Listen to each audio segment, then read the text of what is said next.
Hi, everyone. 2 years ago, my life changed forever. My wife, Kelsey, and I welcomed our daughter, Leela, into the world. Now, becoming a parent is an amazing, amazing experience. Your whole world changes overnight, and all of your priorities change immediately, so fast that it makes it really difficult to process sometimes. Now, you also have to learn a tremendous amount about being a parent. Like, for example, how to dress your child. This was new to me. This is an actual outfit. I thought this was a good idea. And even Leela knows that it's not a good idea. So there was so much to learn and so much craziness all at once. And to add to the craziness, Kelsey and I both work from home. We're entrepreneurs. We run our own businesses. So Kelsey is develops courses online for yoga teachers. I'm an author. And so I'm working from home. Kelsey's working from home. We have an infant, and we're trying to make sure that everything gets done that needs done. And life is really, really, really busy. And a couple weeks into this amazing experience, when the sleep deprivation really kicked in, like around week 8, I had this thought, and it was the same thought that parents across the ages internationally, everybody has had this thought, which is, I am never going to have free time ever again. And somebody said it's true. Yeah, it's not exactly true, but it feels really, really true in that moment. And this was really disconcerting to me, because one of the things that I enjoy more than anything else is learning new things. Getting curious about something and diving in and fiddling around and learning through trial and error and eventually becoming pretty good at something. And without this free time, I didn't know how I was ever going to do that ever again. And so I'm a big geek. I want to keep learning things. I want to keep growing. And so what I decided to do was go to the library and go to the bookstore and look at what research says about how we learn and how we learn quickly. And I read a bunch of books, I read a bunch of websites, and trying to answer this question: how long does it take to acquire a new skill? You know what I found? 10,000 hours. Anybody ever heard this? 10,000. It takes 10,000 hours. If you want to learn something new, if you want to be good at it, it's going to take 10,000 hours to get there. And I read this in book after book and website after website, and my mental experience of reading all of this stuff was like, no! I don't have time. I don't have 10,000 hours. I am never going to be able to learn anything new ever again. But that's not true. So 10,000 hours, just to give you a rough order of magnitude, 10,000 hours is a full-time job for 5 years. That's a long time. And we've all had the experience of learning something new, and it didn't take us anywhere close to that amount of time, right? So what's up? There's something kind of funky going on here. What the research says and what we expect and have experiences, they don't match up. And what I found, here's the wrinkle. The 10,000 hour rule came out of studies of expert level performance.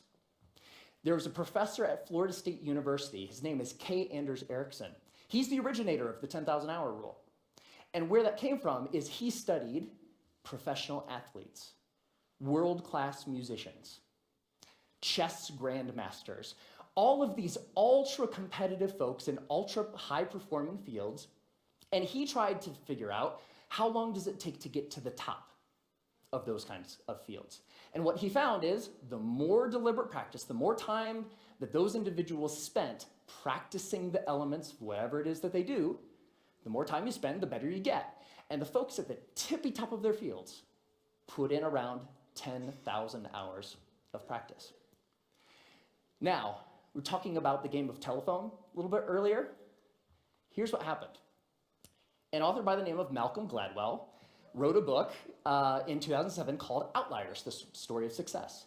And the centerpiece of that book was the 10,000 hour rule. Practice a lot, practice well, and you will do extremely well. You reach the top of your field. So the message, what Dr. Erickson was actually saying is, it takes 10,000 hours to get to the top of an ultra-competitive field in a very narrow subject. That's what that means. But here's what happened. Ever since Outliers came out, immediately came out, reached the top of the bestseller list, stayed there for 3 solid months. All of a sudden, the 10,000 hour rule was everywhere. And a society-wide game of telephone started to be played. So this message, it takes 10,000 hours to reach the top of an ultra-competitive field, became, it takes 10,000 hours to become an expert at something. Which became, it takes 10,000 hours to become good at something. Which became, it takes 10,000 hours to learn something. But that last statement, it takes 10,000 hours to learn something, it's not true. It's not true. So, what the research actually says, if I spent a lot of time here at the CSU library in the cognitive psychology stacks, because I'm a geek. And when you actually look at the studies of skill acquisition, you see over and over and over a graph like this. Now, researchers, whether they're studying a motor skill, something you do physically, or a mental skill, they like to study things that they can time, because you can quantify that, right? So they'll give research participants a little task, something that requires physical arrangement or something that requires learning a little mental trick, and they'll time how long a participant takes to complete the skill. And here's what this graph says. When you start, so when researchers gave participants a task, it took them a really long time because it was new and they were horrible. With a little bit of practice, they get better and better and better, and that early part of practice is really, really efficient. People get good at things with just a little bit of practice. Now, what's interesting to note is that if, we don't really, for skills that we want to learn for ourselves, we don't care so much about time, right? We just care about how good we are, whatever good happens to mean. So if we relabel performance time to how good you are, the graph flips, and you get this famous and widely known, this is the learning curve. And the story of the learning curve is when you start, you're grossly incompetent and you know it, right? With a little bit of practice, you get really good really quick. So that early level of improvement is really fast.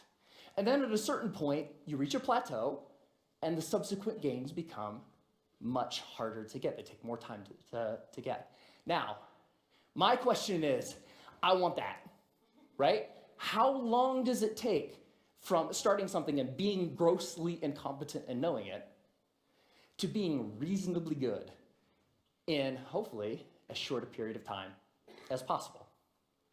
So, how long does that take? Here's what my research says. 20 hours. That's it. You can go from knowing nothing about any skill that you can think of. Want to learn a language?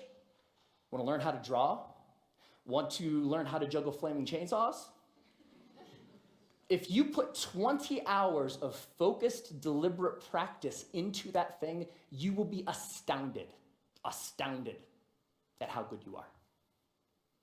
20 hours is doable. That's about 45 minutes a day for about a month, even skipping a couple days here and there. 20 hours isn't that hard to accumulate. Now, there's a method to doing this, because it's not like you can just start fiddling around for about 20 hours and expect these massive improvements. There's a way to practice intelligently. There's a way to practice efficiently that will make sure that you invest those 20 hours in the most effective way that you possibly can. And here's the method. It applies to anything. The first is to deconstruct the skill. Decide exactly what you want to be able to do when you're done, and then look into the skill and break it down into smaller and smaller pieces. Most of the things that we think of as skills are actually big bundles of skills that require all sorts of different things. The more you can break apart the skill, the more you're able to decide what are the parts of this skill that will actually help me get to what I want, and then you can practice those first. And if you practice the most important things first, you'll be able to improve your performance in the least amount of time possible. The second is learn enough to self-correct. So get 3 to 5 resources about what it is you're trying to learn. Could be books, could be DVDs, could be courses, could be anything.